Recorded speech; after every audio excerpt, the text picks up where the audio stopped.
ಆತ್ಮೀಯ ಸ್ನೇಹಿತರೆ, JSS ಸ್ಪರ್ಧಾ ಕೆರಿಯರ್ ಅಕಾಡೆಮಿ ಯೂಟ್ಯೂಬ್ ಚಾನಲ್ ತಮಗೆ ಸ್ವಾಗತ ಸುಸ್ವಾಗತ. ತಮ್ಮೊಂದಿಗೆ ಇವತ್ತು ಹಂಚಿಕೊಳ್ಳುತ್ತಿರುವಂತಹ ಖುಷಿಯಾದ ವಿಚಾರ ಏನಪ್ಪಾ ಅಂದ್ರ, ಇದೇ ಮೊದಲ ಬಾರಿಗೆ 2016 ನಂತರ PST ಪ್ರೈಮರಿ ಸ್ಕೂಲ್ ಟೀಚರ್ ಏನಪ್ಪಾ ಅಂದ್ರ ಕಾಲ್ಫಾರ್ಮ್ ಮಾಡಿದ್ದಾರೆ ನೋಡ್ರಿ. ಅದಕ್ಕೆ ಸಂಬಂಧಪಟ್ಟಂತ ಮಾಹಿತಿ ಏನಪ್ಪಾ ಅಂದ್ರ ನಿಮ್ಮೊಂದಿಗೆ ನಾನು ಹಂಚಿಕೊಳ್ತೀನಿ. ವಿಷಯ ನೋಡ್ರಿ, ಇದು ಎಲ್ಲಿದನಪ್ಪ ಅಂದ್ರ ಕರ್ನಾಟಕ ಸರ್ಕಾರದ ನಡವಳಿಕೆಗಳ ಬಗ್ಗೆ ಐತಿ. ವಿಷಯ ನೋಡ್ರಿ, 2024-25ನೇ ಸಾಲಿನ ಆಯವ್ಯಯ ಭಾಷಣದ ಖಂಡಿಕೆ 103ರಲ್ಲಿನ ಘೋಷಣೆಯಂತೆ 2024-25ನೇ ಶೈಕ್ಷಣಿಕ ಶಾಲೆಗೆ ಕಲ್ಯಾಣ ಕರ್ನಾಟಕ ಭಾಗದಲ್ಲಿನ ಸರ್ಕಾರಿ ಪ್ರಾಥಮಿಕ ಮತ್ತು ಪ್ರೌಢಶಾಲೆಗಳಲ್ಲಿ ಮಂಜೂರಾಗಿ ಖಾಲಿ ಇರುವ ಶಿಕ್ಷಕರ ಹುದ್ದೆಗಳನ್ನು ನೇರ ನೇಮಕಾತಿ ಮೂಲಕ ಭರ್ತಿ ಮಾಡಲು ಸರ್ಕಾರದ ಅನುಮತಿ ನೀಡುವ ಕುರಿತು ಅಂತ ಏನಪ್ಪ ಅಂದ್ರ ಕೊಟ್ಟಿದ್ದಾರೆ. ಈ ಉಲ್ಲೇಖದ ನೋಡ್ರಿ, 2024-25ನೇ ಸಾಲಿನ 103ನೇ ಖಂಡಿಕೆ ಅಂತ ಏನಪ್ಪ ಅಂದ್ರ ಇದು ವಿಷಯವನ್ನ ಈತ ಕೊಟ್ಟಿದ್ದಾರೆ.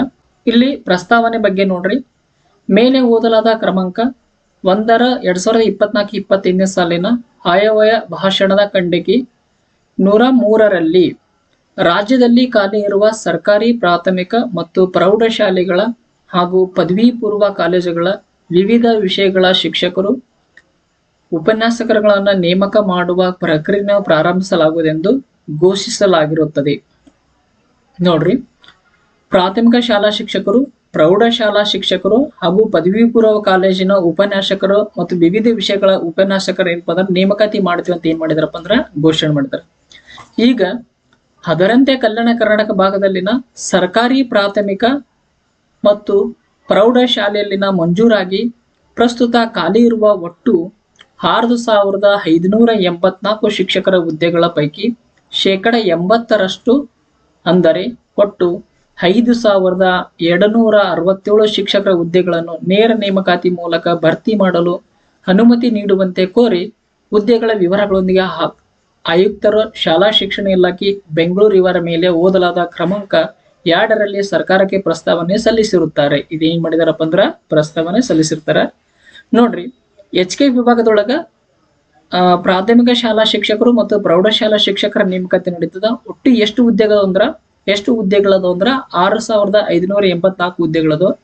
ಅದರಲ್ಲಿ ನಮಗೆ ನೇರ ನೇಮಕಾತಿಗೆ ಸಿಗುವಂತ ಹುದ್ದೆಗಳು ಎಷ್ಟಪ್ಪ ಅಂದ್ರೆ 80% ಅಷ್ಟೇ. ಎಷ್ಟು 80% ಸಿಗ್ತದ. ಇನ್ 20% ಏನಪ್ಪಾ ಅಂದ್ರ ಮುಂಬಡ್ತಿ ಏನಪ್ಪಾ ಅಂದ್ರ ಕೊಡ್ತಾನ, ಪ್ರಮೋಷನ್ ಏನಪ್ಪಾ ಅಂದ್ರ ಕೊಡ್ತಾನ. ಈಗ ನಾವು ಎಷ್ಟು ಹುದ್ದೆಗೆ ಎಕ್ಸಾಮ್ ಬರೀಬೇಕಾಗ್ತದಪ್ಪ ಅಂದ್ರ 5,267 ಹುದ್ದೆಗಳಿಗೆ ಮಾತ್ರ ನಾವ್ ಏನಪ್ಪಾ ಅಂದ್ರೆ ಪರೀಕ್ಷೆನ ಬರೀತೀವಿ. ನೋಡ್ರಿ, ಯಾವ್ಯಾವ ಹುದ್ದೆಗಳು ಎಷ್ಟೆಷ್ಟು ಖಾಲಿ ಅದು ಅನ್ನೋದು ಏನಪ್ಪಾ ಅಂದ್ರ ಸ್ವಲ್ಪ ತಿಳ್ಕೊಂಡ್ ಬಿಡೋಣ. PST ಅಂದ್ರೆ ಏನಪ್ಪಾ ಅಂದ್ರ ಪ್ರೈಮರಿ ಸ್ಕೂಲ್ ಟೀಚರ್ ಅಂದ್ರ 1ನೇ ತರಗತಿಯಿಂದ 5ನೇ ತರಗತಿ ಏನಪ್ಪಾ ಅಂದ್ರ ಇವರು ಟೀಚಿಂಗ್ ಅನ್ನ ಮಾಡ್ತಿರ್ತಾರ. ಒಟ್ಟು ಎಷ್ಟು ಹುದ್ದೆಗಳದ ಅಂದ್ರ 4,424 ಹುದ್ದೆಗಳದಾವ. ಇದಕ್ಕೆ ಯಾರು ಎಲಿಜಿಬಲ್ ಇರ್ತಾರಪ್ಪ ಅಂದ್ರ D.Ed ಮುಗಿದಿರ್ಬೇಕು. ಅವ್ರದ್ದು ಏನ್ ಮುಗಿದಿರ್ಬೇಕು? D.Ed ಮುಗಿದಿರ್ಬೇಕು. ನೆಕ್ಸ್ಟ್ ಏನಪ್ಪಾ ಅಂದ್ರ ಪೇಪರ್ 1 TET ಪೇಪರ್ 1 ಅನ್ನ ಏನಾಗಿರ್ಬೇಕಂದ್ರ ಪಾಸ್ ಆಗಿರ್ಬೇಕು. ಇವ್ರು ಮಾತ್ರ ಏನ್ ಮಾಡ್ಬೋದು ಅಂದ್ರ PST ಪರೀಕ್ಷೆಯನ್ನ ಕಟ್ಟಿಗೆ ಏನಪ್ಪಾ ಅಂದ್ರ PST ಟೀಚರ್ ಏನಪ್ಪಾ ಅಂದ್ರ ಆಗ್ಬೋದು. ನೆಕ್ಸ್ಟ್ ಇದಕ್ಕೆ ಸಂಬಂಧಪಟ್ಟಂತ ಮಾಹಿತಿಗಳು ಬರ್ತಾವ. ಕೆಲವೊಂದಿಷ್ಟು ಮಂದಿ ಗೊಂದಲ ಇರ್ತದೆ. ಏನು ಗೊಂದಲ ಇರ್ತದಪ್ಪ ಅಂದ್ರ B.Ed ಮಾಡಿರ್ತಾರ. ನೆಕ್ಸ್ಟ್ ಪೇಪರ್ 1 TET ಏನಪ್ಪಾ ಅಂದ್ರೆ ಎಲಿಜಿಬಲ್ ಆಗಿರ್ತಾರ. ಅವರು ಅಪ್ಲಿಕೇಶನ್ ಹಾಕ್ಬಹುದೇನ್ರಿ ಅಂತ ಏನಪ್ಪಾ ಅಂದ್ರ ಕೇಳ್ತಾರೆ. ಈ ಸದ್ಯಕ್ಕೆ ಏನಪ್ಪಾ ಅಂದ್ರೆ ಇದಕ್ಕೆ ಸಂಬಂಧಪಟ್ಟಂತ ಏನಪ್ಪಾ ಅಂದ್ರೆ ಯಾವುದೇ ಮಾಹಿತಿ ಇಲ್ಲ. ಮುಂದೆ ಇದು ಏನಪ್ಪಾ ಅಂದ್ರ ಬಂತಂದ್ರೆ ಏನಪ್ಪಾ ಅಂದ್ರ ನಿಮಗ ಅವಕಾಶ ಅಂದ್ರೆ ಅದನ್ನ ಮಾಹಿತಿಯನ್ನ ನಾನು ಏನಪ್ಪಾ ಅಂದ್ರ ತಿಳಿಸ್ತೇನೆ. ಆಕ್ಚುಲಿ ಇದು ಅವಕಾಶ ಕೊಟ್ರೆ ಬಹಳ ಉತ್ತಮ. ಯಾಕಂದ್ರೆ ಎಕ್ಸಾಮ್ ಬರೀದಕ್ಕೆ ನಮಗ ಅವಕಾಶ ಮಾಡಿ ಕೊಟ್ಟಾರ. ಮತ್ತಿನ್ನ ಪೋಸ್ಟ್ ಅಂದ್ರೆ ಎಲಿಜಿಬಲ್ಗೆ ಅಂದ್ರ ಈಗ ನಾವು ಟೀಚರ್ ಆಗಕ್ಕೆ ಎಲಿಜಿಬಲ್ ಕೊಡ್ಲಿಲ್ಲ ಅಂದ್ರೆ ಏನಪ್ಪಾ ಅಂದ್ರ ಸಮಸ್ಯೆ ಆಗ್ತದೆ. ನೆಕ್ಸ್ಟ್ ಅವ್ರೇನ್ ವರಿ ಮಾಡ್ಕೋ ಅವಶ್ಯಕತೆ ಇಲ್ಲ. ಯಾಕಂದ್ರ B.Ped ಪಾಸ್ ಅಂದ್ರೆ B.Ed ಮತ್ತು ಪೇಪರ್ 2 ಪಾಸ್ ಆದ್ರೆ ಏನಪ್ಪಾ ಅಂದ್ರ GPT ಹುದ್ದೆಗಳದ 6ರಿಂದ 8ನೇ ತರಗತಿಗೆ ಎಷ್ಟು ಹುದ್ದೆಗಳದಪ್ಪ ಅಂದ್ರೆ 78 ಹುದ್ದೆಗಳದ. ಇದು ಯಾರ್ಯಾರು ಬರೀಬೋದಪ್ಪ ಅಂದ್ರ B.Ed ಮುಗಿಸಿರ್ಬೇಕು, ನೆಕ್ಸ್ಟ್ ಡಿಗ್ರಿ ಮುಗಿಸಿರ್ಬೇಕು, ನೆಕ್ಸ್ಟ್ TET ಪೇಪರ್ 2 ಏನಾಗಿರ್ಬೇಕಂದ್ರ ಕಂಪಲ್ಸರಿ ಆಗಿ ಏನಪ್ಪಾ ಅಂದ್ರ ಅವರು ಪಾಸ್ ಆಗಿರ್ಬೇಕು. ಇವ್ರು ಮಾತ್ರ ಏನಪ್ಪಾ ಅಂದ್ರ ಎಲಿಜಿಬಲ್ ಆಗ್ತಾರ. ನೆಕ್ಸ್ಟ್ ಇನ್ನೊಂದು ಏನಪ್ಪಾ ಅಂದ್ರ D.Ed ಮುಗಿಸಿರ್ಬೇಕು. ಏನ್ ಮುಗಿಸಿರ್ಬೇಕು?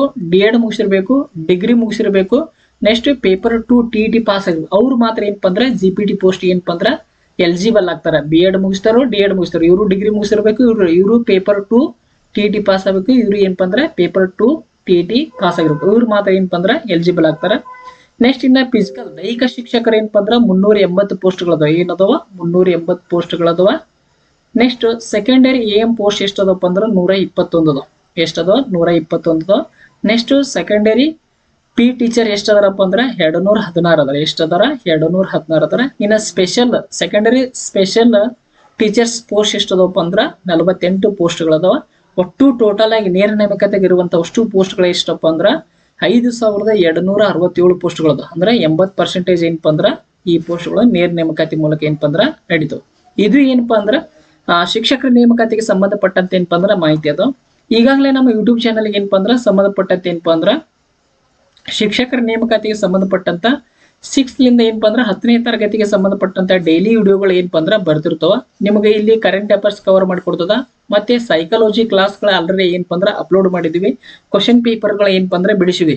ನೋಡೋಣ ಸಾಧ್ಯವಾದ್ರೆ ಏನಪ್ಪಾ ಅಂದ್ರ ಸೈಕಾಲಜಿಗೆ ಸಂಬಂಧಪಟ್ಟಂತ ಡೈಲಿ ಏನಪ್ಪಾ ಅಂದ್ರ ಲೈವ್ ಬರುವಂತ ಅವಕಾಶಗಳಿದ್ರೆ ಏನಪ್ಪಾ ಅಂದ್ರ ಲೈವ್ಗಳು ಬರ್ತಿರ್ತೀವಿ. ಇದು ಏನಪ್ಪಾ ಅಂದ್ರ ಶಿಕ್ಷಕರ ನೇಮಕಾತಿಗೆ ಏನಪ್ಪಾ ಅಂದ್ರ ಸಂಬಂಧಪಟ್ಟಂತ ಮಾಹಿತಿ. ನೆನಪಿರ್ಲಿ, ಬಹಳ ದಿನ ಅಂದ್ರೆ 2016 ನಂತರ ಏನಪ್ಪಾ ಅಂದ್ರ ಶಿಕ್ಷಕರ ನೇಮಕಾತಿ ನಡೀತದ. ನೀವು ಯಾವ ರೀತಿಯಾಗಿ ಓದ್ಬೇಕಪ್ಪ ಅಂದ್ರ ಇದು ಯಾವುದೇ ರೀತಿ ಈ ಚಾನ್ಸ್ ಅನ್ನು ಮಿಸ್ ಮಾಡ್ಕೋಬಾರ್ದು. ನೀವು ಈ ಚಾನ್ಸ್ ಅನ್ನು ಮಿಸ್ ಮಾಡ್ಕೊಂಡ್ರಿ ಅಂದ್ರ ಮತ್ತೆ ಏನಾಗ್ತದಪ್ಪ ಅಂದ್ರೆ ಯಾವಾಗ ಕನ್ಫರ್ಮ್ ಆಗ್ತಾನಂತ ಗೊತ್ತಿಲ್ಲ. ಇವತ್ತಿನಿಂದ ಏನ್ ಮಾಡ್ರಿ ಅಂದ್ರೆ ತುಂಬಾ ಸೀರಿಯಸ್ ಆಗಿ ಓದೋದಕ್ಕ ಪ್ರಾರಂಭ ಮಾಡ್ರಿ. ಈಗ ಅದಕ್ಕೆ ಸಿಲೆಬಸ್ ಏನ್ ಓದ್ಬೇಕಂತ ಕೆಲವೊಬ್ಬರಿಗೆ ಏನಪ್ಪಾ ಅಂದ್ರ ಡೌಟ್ ಇರ್ತದ. ಆ ಸಿಲೆಬಸ್ ಕಾಪಿ ಸಿಕ್ತಂದ್ರ ನಿಮಗೆ ಮುಂದೆ ಏನಪ್ಪಾ ಅಂದ್ರ ಆ ವಿಷಯವನ್ನು ಶೇರ್ ಮಾಡ್ತೀನಿ. ಇಲ್ಲಿ ತನ ಈ ಮಾಹಿತಿಯನ್ನು ಸಂಪೂರ್ಣವಾಗಿ ಕೇಳಿದಂತ ನಮಗೆ ಏನಪ್ಪಾ ಅಂದ್ರ ಹೃತ್ಪೂರ್ವಕ ಧನ್ಯವಾದಗಳು. ನೆನಪಿರ್ಲಿ, ಈ ಚಾನ್ಸ್ ಏನ್ ಮಾಡ್ಬಾರ್ದಪ್ಪ ಅಂದ್ರ ಮಿಸ್ ಮಾಡ್ಕೋಬಾರ್ದು.